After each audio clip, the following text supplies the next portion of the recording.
Paano nga ba hinuhubog ng Marines ang bagong salang sa training?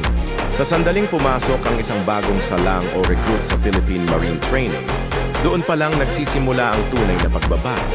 Una sa lahat, binabasag ang dating ugali. Dito nila matutunan ang disiplina, respeto sa autoridad, at ang kahalagahan ng teamwork. Sa bawat sigaw ng drill instructor, sa bawat push-up at long hike, hinuhubog ang kanilang isipan at katawan para maging matatag.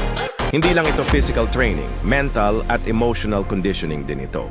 Mararanasan nila ang gutom, pagod at takot. Pero dito rin nila matututunan kung paano lumaban, hindi lang para sa sarili kundi para sa kasama at sa bayan.